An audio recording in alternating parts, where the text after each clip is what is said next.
Hi, Ben from Pest Protection Plus, and we're here to talk more about sealing rodents out of your home on the exterior. We've done lots of videos on what to use, steel wool, caulking, spray foam, or a combination.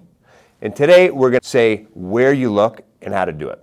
Let's start by checking the weather stripping. On all roll-up doors, like a garage door, and all man doors, you want to check the bottom, which is usually made of rubber, and that is your weather stripping. It's very easy for mice and rats to chew this out, and you can see that the corners are chewed.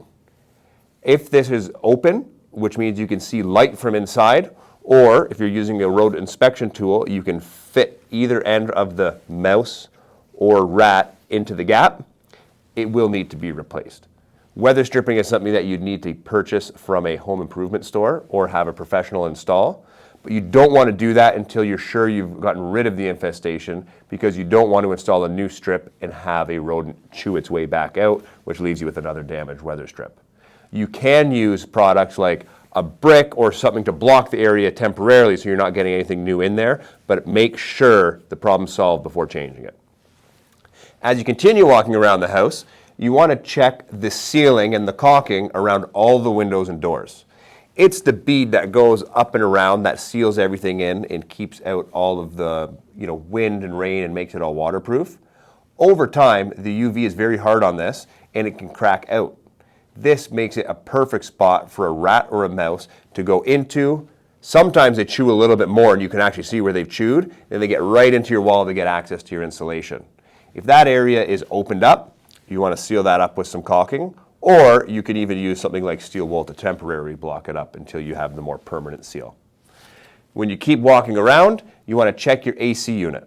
What you're checking there is where the lines run into the wall. Often there'll either be concrete, caulking, or another compound used to seal up all around the lines that go in.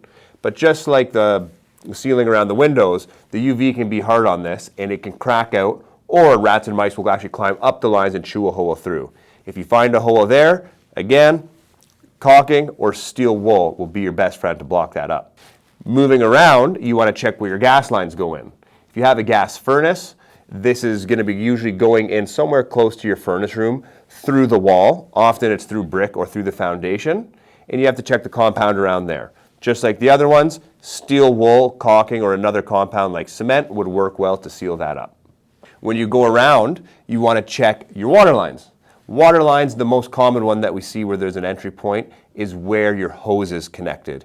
Usually that line runs right through the wall, and because when the water turns on and off, it gets a lot of vibration, so the sealing around there often starts to wear away even faster than the other spots.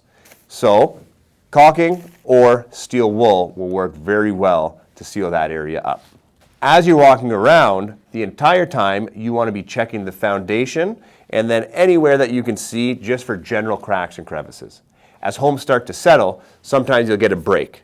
And this is why you want to be going around with your rodent inspection tool. So if you can fit in anything that a mouse or a rat can get in, you want to block these areas up. For areas like this, we generally recommend using steel wool. That way, if you need to have a major repair or a professional in, it's very easy to remove it and they can use whatever compound they need to. If it's a really large gap, spray foam or a combination of spray foam and steel wool will work well for these. The last thing to look for is any building material where two corners meet, where wood meets with brick, where brick meets with siding. If there's vinyl siding underneath, any area at all where there's a gap, seal it up again with steel wool, spray foam, or silicone. You want to go around and just check for all these little cracks and crevices and make sure they're blocked up. Mice are very good at climbing, so if there's any sort of coarse brick or any sort of coarse building material, they can climb all the way up. It's not common that they would actually go onto the shingled roof, but if there's little gaps and crevices where the soffit meet with the brick, or even up around where you have exhaust vents for your dryer, microwave, and other areas, they will tuck themselves in, get into the wall. The most common spot we find mice is in the attic, and that's due to them getting into the insulation in the wall, climbing up, and just living in that beautiful, warm insulation that they love to nest in. Just a quick little overview, when you're using steel wool, you want to basically eyeball as much as you would need for the hole, take what you need, use something like a screwdriver to really tuck it into the hole tight.